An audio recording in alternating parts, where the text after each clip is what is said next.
My mother-in-law said, "Family doesn't need prenups," then handed her son a list of all my assets she looked up online. I should have known something was wrong when Damien's mom, Veronica, insisted on having dinner at her house the week after our engagement. Just the three of us. No dad, no siblings. She'd never wanted to spend time with me before. For 2 years of dating, she'd greeted me with tight smiles and comments about how Damien's ex-girlfriend Felicity was doing so well as a pediatrician. Now suddenly she was baking lasagna and asking about my childhood. Halfway through dinner, Veronica pulled out a manila folder. "I've been doing some research," she said sweetly. "Since you're joining our family, I wanted to understand your financial situation." The folder contained printouts. My salary from my marketing job, the value of my condo, my retirement accounts, my car's blue book price, even my late grandmother's estate distribution that I'd received 3 years ago. "How did you get this?" I asked. She waved her hand dismissively. "Public records, LinkedIn, a few strategic questions to mutual acquaintances. The important thing is," she pushed the papers toward Damien, "your future wife has considerably more assets than you do, sweetheart." Damien looked uncomfortable but said nothing. "Now, I know modern couples do prenups," Veronica continued, "but that's so cold, isn't it? So transactional. Family doesn't need legal contracts. Family trusts each other." She smiled at me. "You trust Damien, don't you?" "Of course," I said carefully. "Good. Then there's no need for any prenup discussion. You'll merge everything after the wedding. Joint accounts, joint property ownership. That's what marriage is." I noticed Damien still hadn't said anything. That night I asked him about it. "Did you know your mom was going to do that?" He shrugged. "She's just looking out for our future." But whose future exactly? Over the next month, Veronica's involvement escalated. She wanted to be on our wedding planning committee. She suggested we sell my condo and use the equity as down payment on a house in her neighborhood. She asked detailed questions about my investment portfolio, taking notes. Then my sister pulled me aside at my bridal shower. "I saw Veronica talking to a real estate agent friend of hers," she said. "She was asking about liquidating property quickly after marriage." I hired a private investigator. What I found made my stomach drop. Damien's family business was drowning in debt. His father had made terrible investments before his death. Veronica had been living on credit cards and was 3 months from foreclosure. She'd already spent Damien's inheritance and now she needed a bailout. The night I confronted Damien with the PI report, he broke down crying. "She promised she'd pay me back," he sobbed. "She said once we were married and combined our finances, we could save the family home, save the business.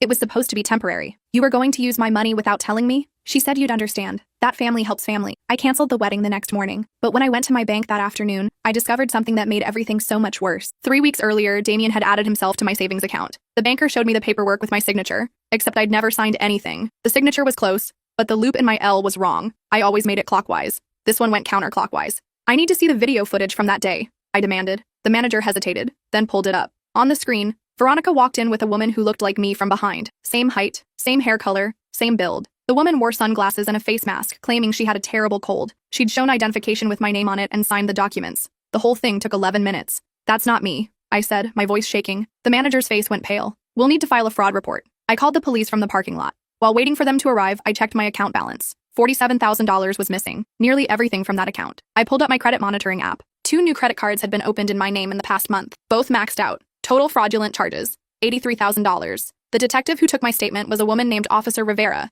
She had kind eyes but a hard edge to her voice. "This is sophisticated identity theft," she said. "They've been planning this for a while. Do you have somewhere safe to stay tonight?" "Safe? Why wouldn't I be safe?" "Because whoever did this knows where you live, knows your routines, and has access to enough personal information to steal your identity. If they're desperate enough to commit fraud, they might be desperate enough to escalate." I called my sister. She picked me up within 20 minutes, her boyfriend Theo driving while she held my hand in the back seat. "You're staying with us," she said firmly. No arguments. That night, I got a text from Damien. "Please call me, we need to talk." I blocked his number. Then Veronica called from her phone. I let it go to voicemail. "Sweetheart, I know you're upset, but Damien is heartbroken. Can't we work this out? Family forgives. Call me back." I saved the voicemail for evidence. At 2 a.m., someone tried my front door. My neighbor texted me a photo from his security camera. It was Damien trying different keys in my lock. I forwarded it to Officer Rivera, who told me to file for a restraining order first thing in the morning. The next day, I met with a lawyer named Patricia Huang. She was in her 50s, wore sharp suits, and had a reputation for destroying opposing counsel. "This is going to get messy," she said after reviewing everything, "but we're going to bury them." She filed for the restraining order, filed criminal complaints for identity theft, fraud, and forgery, sent cease and desist letters, started the process of freezing assets and tracing the stolen money. 2 days later, Veronica showed up at my sister's apartment. I watched through the doorbell camera as she rang repeatedly, then started pounding on the door. "I know you're in there," she shouted. "We need to discuss this like adults. You're ruining my son's life over a misunderstanding." My sister called the police. Veronica was still there when they arrived, demanding they make me come outside. The officers explained the restraining order. She called them fascists who didn't understand family values. That evening, I got an email from someone named Felicity. Yes, that Felicity. Damien's perfect ex-girlfriend. "I don't know if you'll read this," she wrote, "but I thought you should know what happened to me. Damien and I dated for 3 years. His mother was lovely at first. Then she started talking about combining finances, moving into her neighborhood, helping with a family business. When I suggested a prenup, everything changed. Within a month, Damien broke up with me, Later, I discovered someone had tried to take out a loan in my name. The application was denied because I'd frozen my credit after a previous identity theft attempt. I could never prove it was them, but the application listed Veronica as a reference and used information only Damien would know about me. Be careful. They've done this before. I forwarded the email to Officer Rivera and Patricia. The investigation expanded. The fraud division found that the woman who'd impersonated me at the bank was a cousin of Veronica's, someone who'd done similar schemes before. She'd been paid $3,000 for the job. The fake ID had been made by a contact of Damien's from college. Patricia discovered that this wasn't even Veronica's first time. She'd been sued twice before by her late husband's business partners. Both cases were settled quietly with NDAs. She'd also encouraged Damien's older brother to marry a wealthy woman. Then that marriage ended in a messy divorce where the woman lost half her inheritance. This is a pattern, Patricia said. A family business model, essentially. They target wealthy partners, extract assets, then move on. The criminal trial was set for 6 months out. In the meantime, I had to rebuild my financial life. The credit card companies eventually wrote off the fraudulent charges, but it took months of disputes and paperwork. The bank reimbursed the stolen $47,000 after their investigation confirmed fraud. But my credit score was trashed. My sense of security was worse. I started seeing a therapist named Dr. Chen, not the common kind of therapy name, but Chen. She specialized in financial abuse and trauma. What you experienced was intimate partner fraud, she explained. It's more common than people think, and it's devastating because it combines financial violation with emotional betrayal. I cried through most of our early sessions, not just about the money, but about how stupid I felt. How could I not see it? All the signs were there. Veronica's sudden interest, Damien's evasiveness about his finances, the pressure to merge everything quickly. You trusted someone you loved, Dr. Chen said gently. That's not stupidity. That's human. But it felt like stupidity when I ran into Damien's brother at the grocery store. He looked uncomfortable, quickly turning his cart around. Wait, I called after him. Did you know? He stopped, wouldn't look at me. Mom said you were family now, that what's yours was ours. Did you know about the fraud? I thought, he trailed off. I thought you'd agreed to help. I didn't know they'd forged anything, but you knew they were planning to take my money. Silence. Your family destroyed my credit, stole from me, and tried to trap me in a marriage built on lies, and you just went along with it. He finally met my eyes. I'm sorry. For what it's worth, I told Mom this was too far, but she doesn't listen to me. Then you should have warned me. He left without another word. The restraining order hearing happened 3 weeks after I filed. Damien showed up with a lawyer, claiming I was overreacting to a misunderstanding. His lawyer argued that engaged couples often share finances, and that I was being vindictive after a broken engagement. Patricia destroyed that argument in under 5 minutes. She presented the forged bank documents, the fraudulent credit cards, the police reports, the video footage of the impersonation, Damien's attempted break-in at my condo, Veronica's harassment at my sister's apartment. The judge granted a 3-year restraining order. Both Damien and Veronica had to stay 500 feet away from me, my home, my workplace, and my family. As we left the courthouse, I saw Veronica in the hallway. She mouthed something at me. I couldn't hear it, but I could read her lips. You'll regret this. The criminal trial started in November. The prosecution had a solid case. The forged signatures, the fake ID, the accomplice cousin who'd agreed to testify in exchange for a lesser charge, bank records showing the money trail from my accounts to Veronica's creditors. Damien's defense was that he'd been manipulated by his mother. He claimed he didn't know about the identity theft, that he'd only asked to be added to my account because we were engaged and planning a future together. His lawyer painted him as another victim of Veronica's schemes. The prosecution called me to testify on day 3. Walking into that courtroom felt like being stripped naked. Every detail of my finances, my relationship, my private life was now public record. The defense attorney tried to make me look like a gold digger who targeted Damien specifically because his mother had money, then backed out when the family needed help. Patricia had prepared me for this.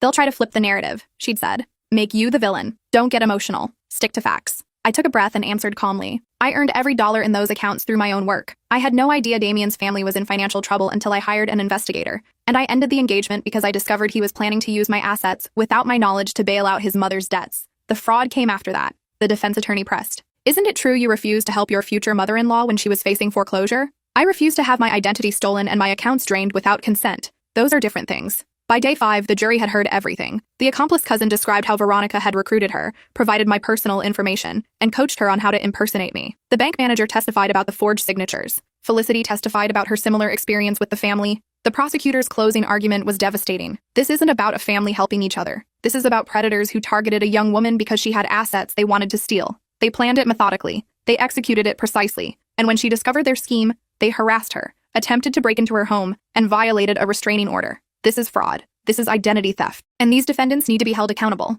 The jury deliberated for 6 hours. Guilty on all counts. Veronica got 4 years in federal prison for fraud, identity theft, and conspiracy. Damien got 2 years plus 5 years probation. The accomplice cousin got 18 months. I should have felt victorious. Instead, I felt hollow. I'd spent 9 months fighting this case, 9 months living with my sister, 9 months jumping at every unexpected noise, checking my credit report obsessively, having nightmares about Veronica showing up at my door. The restitution hearing came next. Patricia argued for full compensation plus damages. The court ordered them to repay not just the stolen money, but also my legal fees, credit repair costs, therapy expenses, and $50,000 in emotional distress damages. Total, $247,000. You won't see most of that money, Patricia warned me. They don't have it. That's why they targeted you in the first place. She was right. Veronica's house was foreclosed. The family business was liquidated. Damien's assets amounted to a 10-year-old car and about $3,000 in a checking account. The court set up a payment plan where they'd pay me $200 a month for the rest of their lives. I'd be 94 before I collected the full amount, but I didn't care about the money anymore. What I cared about was that they couldn't do this to someone else, that there was a public record of their crimes,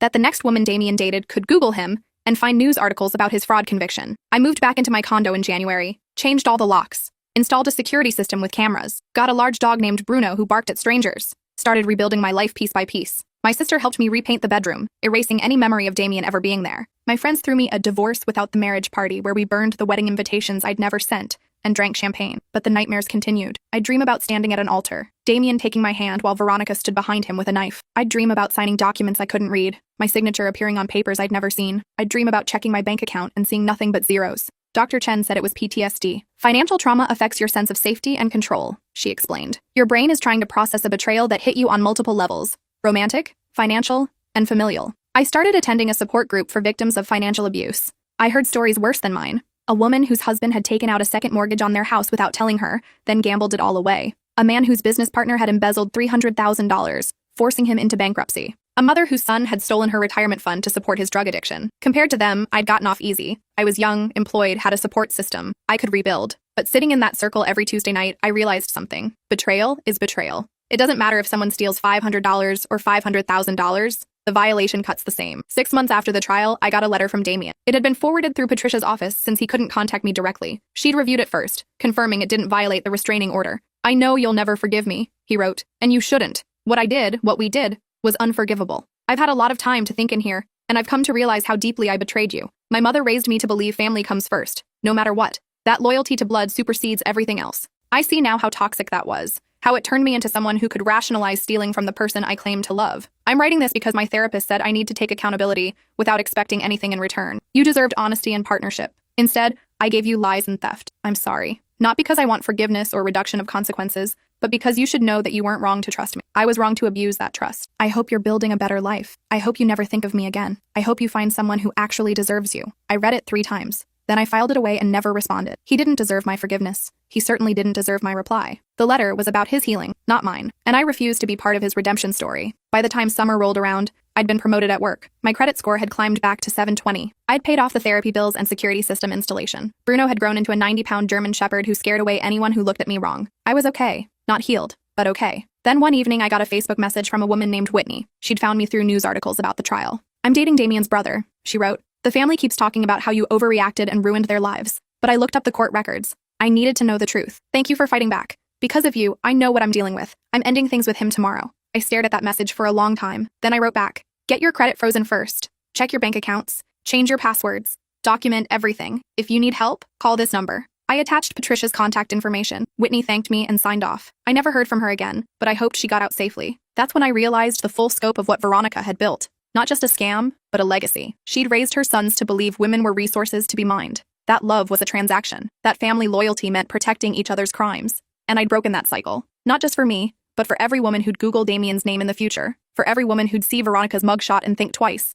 I started a blog, anonymous at first, sharing my story in detail. The warning signs I'd missed, the tactics they'd used, the legal steps I'd taken, the resources that had helped me recover. Within a month, I had 50,000 followers. Women sharing their own stories of financial abuse. Men realizing they'd been raised with similar toxic values. Adult children of con artists trying to break free from family expectations. One woman wrote, "My boyfriend's mother acts just like Veronica. Thank you for giving me the vocabulary to explain why it feels wrong." Another, "I was about to marry someone whose family was pressuring me to combine finances. After reading your story, I insisted on a prenup. He broke up with me. Bullet dodged." The blog became a book deal. My literary agent said publishers were hungry for true crime stories with practical advice. We sold it at auction for 6 figures. I donated half the advance to organizations that helped victims of financial abuse. The book came out 2 years after Damien's conviction. The title, Family Doesn't Need Prenups: How I Survived Identity Theft by My Fiancé's Family. It hit the bestseller list in its first week. I did a book tour, spoke at women's conferences, started a nonprofit that provided free legal consultations to victims of intimate partner financial fraud. Patricia joined as pro bono counsel. During one event, a woman approached me after my talk. She was in her 60s, impeccably dressed. "My daughter was dating Damien before you," she said quietly. "Before Felicity even. She never told me what happened, but she had a nervous breakdown when he left her, withdrew from college. It took years for her to recover. I always wondered what that family did to her. Now I know. I gave her my card. If she ever wants to talk, I'm here. The messages kept coming. Dozens of women who'd encountered Veronica's family over the years. A woman whose sister had briefly dated Damien in high school and had her babysitting money stolen. A former neighbor who'd lent Veronica $10,000 and never saw it again. A business associate of the late husband who'd been scammed out of an investment. Veronica wasn't just a con artist. She was a career criminal who'd spent decades perfecting her craft. And I'd been her most ambitious target yet, but also her last. With a public record of her crimes, news articles, a best-selling book, and a nonprofit dedicated to preventing similar fraud, she couldn't operate anymore. Her name was Poison. Her sons' names were Poison. The family business model was destroyed. I thought that would be the end of it. Close the chapter, move forward, build something good from something terrible. But life had other plans. 3 years after the trial, I met someone new. His name was Anthony, and he owned a small bookstore downtown. He'd read my book and wanted to host a signing event. Professional at first, then coffee afterward, then dinner, then a slow, careful relationship built on complete transparency. I told him everything on our third date, the whole story. Not the public version from the book, but the private details. The nightmares, the paranoia, the fact that I still checked my credit report every week and had trust issues that might never fully heal. I'm a lot of baggage, I said. Anthony reached across the table and took my hand. Everyone's got baggage. You've just unpacked yours, organized it, and turned it into a nonprofit. I laughed despite myself. 6 months in, he introduced me to his family. His mother was warm and kind, nothing like Veronica, but when she offered to help us look at houses together, I felt my chest tighten. Too soon? Anthony asked later. Maybe a little. That's okay. We'll go at your pace. And he meant it. No pressure, no manipulation, no secret debts or hidden agendas. Just a steady, honest partnership where we kept separate accounts, split expenses fairly, and built something together without anyone trying to steal anything. I'd never experienced a healthy relationship before. I didn't realize how much energy I'd been spending on guard duty until I felt safe enough to lower the walls. We got engaged 2 years later. Anthony proposed during a quiet dinner at home, just the two of us and Bruno. The ring was beautiful but modest. The proposal was simple. I love you. I love your strength. I love your complications. Will you marry me? I said yes. Then I said, we're getting a prenup. He didn't even hesitate. Obviously, already talked to a lawyer. That's when I knew he was the right one. Our prenup was thorough and fair. Separate property clearly defined. Agreement on how we'd handle shared expenses. Provisions for if either of us became disabled or died. Exit clauses that protected both of us equally. It took 3 months to negotiate and cost us $4,000 in legal fees. Money well spent. We got married in a small ceremony at the bookstore where we'd met. My sister was my maid of honor. Anthony's best friend officiated. Bruno wore a bow tie. There were maybe 30 people there, all friends and family who'd supported me through the trial and recovery. No Veronica, no Damien, no toxic family members demanding access to our finances. Just love and trust and legally documented financial boundaries. The reception was casual, pizza and beer, a playlist instead of a DJ, speeches that made us laugh and cry. My sister told the story of how I'd lived on her couch for months, gradually healing. Anthony's mother talked about how her son had finally found someone who matched his integrity. Patricia gave a toast that brought down the house. To the bride and groom, may your marriage be built on love, respect, and ironclad legal agreements.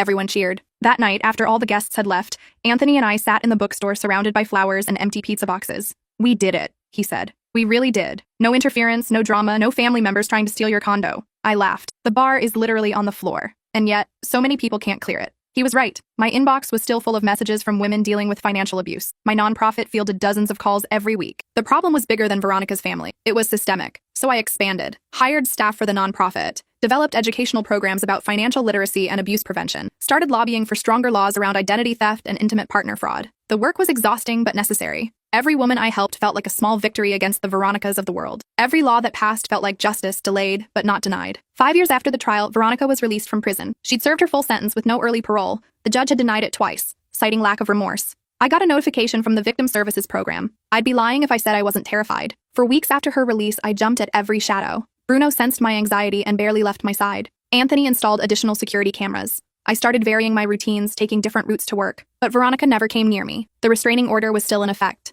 And more than that, she was radioactive now. No one would give her credit. No one would hire her. Her name brought up pages of search results about fraud and theft. She'd destroyed her own reputation so thoroughly that she couldn't scam anyone anymore. According to mutual acquaintances, she moved 2 states over and took a job cleaning houses under an assumed name. Damien's brother had cut her off completely. Damien himself was still in prison, serving the remainder of his sentence. I'd won. Completely. Totally. Her life was ruined. Her family was fractured. Her legacy was as a cautionary tale. So why didn't I feel better? Dr. Chen and I talked about it in therapy. Revenge isn't actually satisfying, she explained. You're not a vengeful person. You're a person who wanted justice and got it. But justice doesn't undo the harm. It doesn't give you back the time you lost, or the innocence you had before. She was right. Winning the case didn't erase the betrayal. Veronica going to prison didn't heal my trust issues. The book and the nonprofit didn't make me whole again. What healed me was boring, daily things. Anthony making coffee every morning. Bruno sleeping at the foot of our bed. My sister calling just to chat. Work projects that had nothing to do with fraud. Weekends where I didn't think about Veronica at all. Recovery wasn't a dramatic moment. It was 1,000 small moments of normalcy. 6 years after everything started, I got pregnant. Unplanned, but wanted.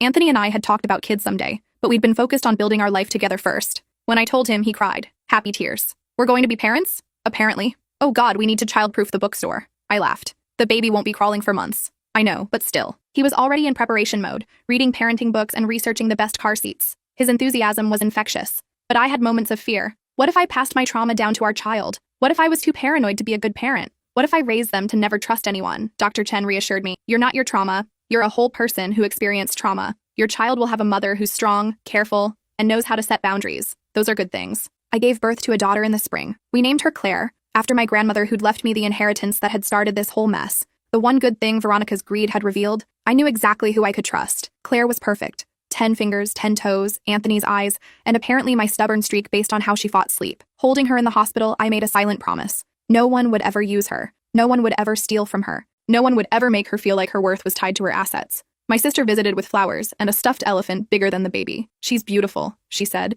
tears streaming down her face, and she's safe. That's what matters. She was right. Claire was safe in ways I hadn't been. She'd grow up in a home where finances were transparent, where love wasn't transactional, where family meant support, not exploitation. When Claire was 3 months old, I got a letter from Damien's brother. He'd seen the birth announcement online. Congratulations, he wrote. I know I have no right to say this, but I'm glad you found happiness. What my family did to you was unforgivable. I've spent years in therapy trying to unlearn the toxic things my mother taught us. I'm engaged now, and we have a prenup. My fiancé insisted on it after reading your book. Thank you for sharing your story. It helped me see how warped my understanding of relationships was. I showed the letter to Anthony. Should I respond? Do you want to? I thought about it. Maybe. Just to say I'm glad he's getting help. I sent a brief email. Thank you for writing. I'm glad you're building a healthier life. That takes courage. I didn't forgive him. I didn't offer friendship, but I acknowledged his growth because that mattered too. The email stopped after that. We went our separate ways. Claire grew into a toddler, then a preschooler. She was bright and funny and completely unaware that her mother had once been the victim of the elaborate fraud scheme. That was intentional. I didn't want her childhood shadowed by my past. But when she started asking questions about why we had so many locks on the doors and cameras everywhere, I gave her an age-appropriate explanation. Mommy had some people try to steal from her once. We used these to stay safe. Did they go to jail? Yes. Good. Simple as that in her mind. Bad people got caught. Justice worked. The world was safe. I hoped she'd get to keep that innocence longer than I had. Anthony's bookstore expanded. He opened a second location and hired more staff. We were comfortable financially. Not wealthy, but stable. We kept our promise of separate accounts for our individual assets, but had a joint account for household expenses and Claire's future. It was functional, unsexy, exactly what marriage should be. On our 5th anniversary, Anthony surprised me with a weekend trip to a bed and breakfast upstate. His parents watched Claire and Bruno. We spent 2 days sleeping late, reading books, and not talking about fraud or nonprofits or anything stressful. Thank you, I said on the last night, for being boring. He raised an eyebrow. Boring? I mean it as a compliment. You're predictably kind, consistently honest, reliably present. It's the most boring, wonderful thing that's ever happened to me. He kissed me. I love you too, weirdo. We drove home the next day to find Claire had learned a new word from Anthony's mother. Share. She'd been practicing all weekend. Share, she demanded, pointing at my sandwich. Okay, you can have a bite. She munched happily, then pointed at Anthony's phone. Share. No, sweetheart, phones aren't for sharing, she pouted. But Daddy share, Anthony laughed. She's got a point. I do share with you. That's different. We're married. Share, Claire insisted, not understanding the nuance. It struck me then how much I'd have to teach her about boundaries, about the difference between generosity and exploitation, about when to share and when to protect yourself. It wouldn't be an easy conversation, but it would be necessary. The nonprofit celebrated its 5th anniversary with a gala fundraiser.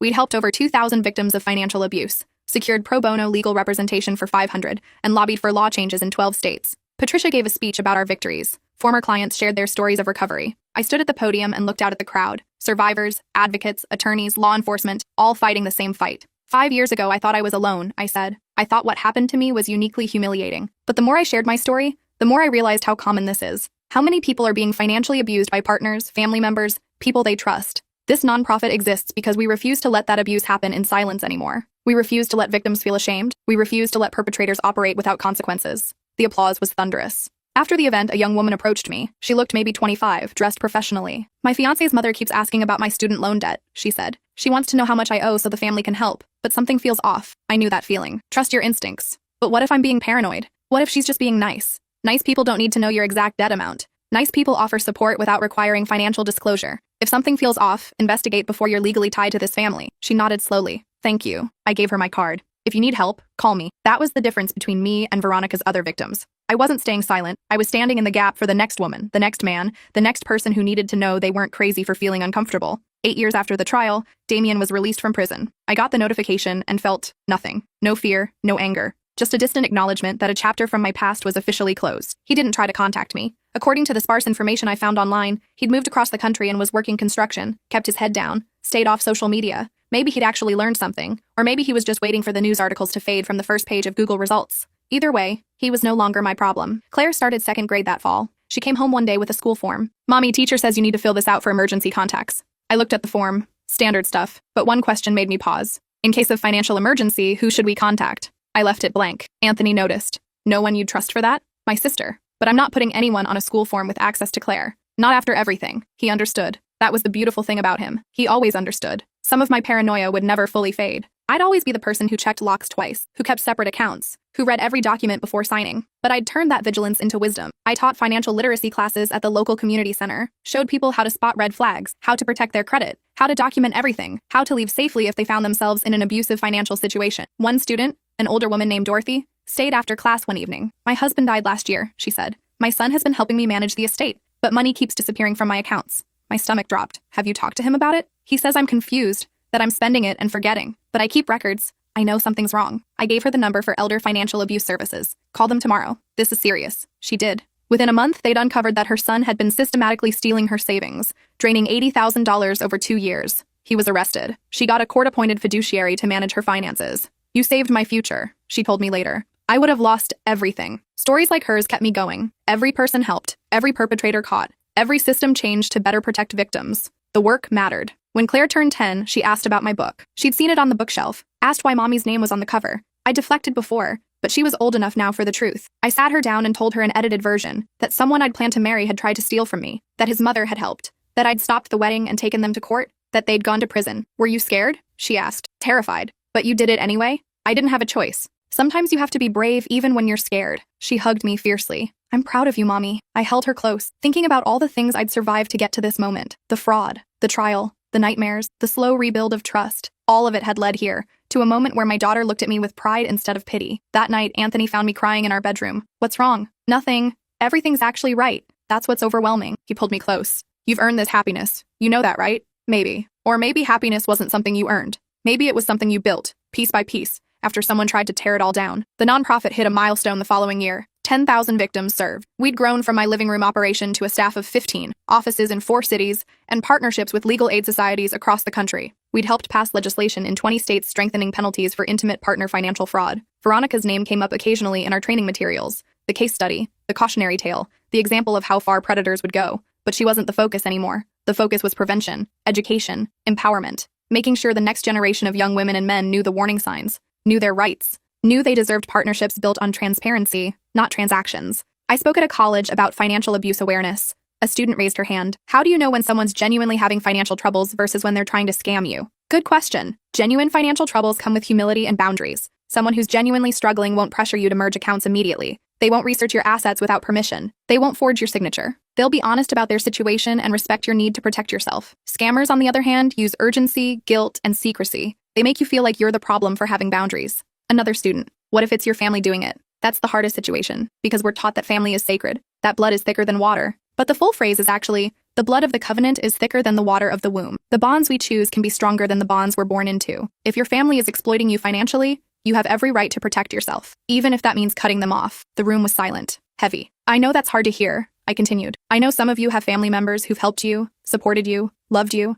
I'm not saying everyone's family is toxic. I'm saying that love and loyalty shouldn't cost you your financial security. Real family, chosen or biological, respects your boundaries." After the talk, a line of students waited to speak with me privately. 3 of them described situations eerily similar to what I'd experienced: parents or partners requesting financial information, pressure to combine accounts, guilt trips about not helping family. I referred them all to resources, gave them Patricia's contact info, made sure they knew they weren't alone. That was the real victory. Not Veronica in prison, not Damien paying restitution he couldn't afford, but breaking the silence that allowed financial abuse to flourish. Claire turned 13, became interested in true crime podcasts, discovered my book on her own and read it cover to cover before I could stop her. "Mom," she said one evening, "I googled Damien. There are news articles with pictures." My chest tightened. "How do you feel about that?" "Angry. That he tried to hurt you. That his mom was so awful. It was a long time ago. But it still affects us. We have all those security cameras because of them. You still check your credit every week. Dad says you wake up from nightmares sometimes." I hadn't realized she'd noticed so much. You're right. It does still affect me. Trauma doesn't just disappear because you won in court. It changes how you see the world. Is that bad? Sometimes. But it also made me more careful, more aware. It taught me that trust has to be earned, not freely given. And it led me to start the nonprofit, which has helped a lot of people. She processed this. So something good came from something bad? Eventually. But it took years. And a lot of therapy. She hugged me. I'm still proud of you. I'm proud of you too, for asking hard questions, for being compassionate but cautious. Those are good qualities. Anthony opened a third bookstore location. Business was thriving in ways neither of us had anticipated. We finally bought a house. Not in Veronica's neighborhood, obviously. A craftsman in a quiet area with good schools and a fenced yard for Bruno's successor, a young German shepherd named Eleanor we'd gotten after Bruno passed at age 12. The house purchase was complicated. Because of my history, I insisted on having our real estate attorney review every document, made sure both our names were on the deed equally, set up the mortgage so either of us could afford the payments independently if something happened to the other. Anthony never complained about my paranoia. He understood it was how I stayed safe. We hosted Thanksgiving that year. My sister and her family, Anthony's parents, a few close friends. Claire helped cook, learning her grandmother's recipes, the house filled with laughter and the smell of turkey and pie. Looking around the table, I realized this was what Veronica had tried to take from me. Not just money, but this. The possibility of building a life with people who genuinely cared. The chance to create new traditions. The freedom to trust again. She'd failed. During dessert, Anthony stood and raised his glass. I want to make a toast. To my incredible wife, who survived something unthinkable and turned it into purpose. To my daughter, who's growing up with the wisdom her mother earned the hard way. And to all of us, for choosing each other as family. Everyone clinked glasses. My sister caught my eye across the table and mouthed, "We made it. We had. Despite everything. Despite Veronica and Damien and the fraud and the trial and the nightmares, we'd built lives worth living." That night, after everyone had left and Claire was asleep, I found myself in my office looking at old case files. Photos from the trial. The forged signatures. The mugshots. Evidence of the worst period of my life, preserved in manila folders. Anthony found me there. Why do you keep those? Reminder, I guess, of what I survived. You don't need reminders. You lived it. He was right. I grabbed the folders and walked them out to the fire pit in our backyard. One by one, I fed the papers to the flames. The forged signatures curled and blackened. The photographs dissolved into ash. The court documents crumbled into nothing. Anthony stood beside me, his hand in mine.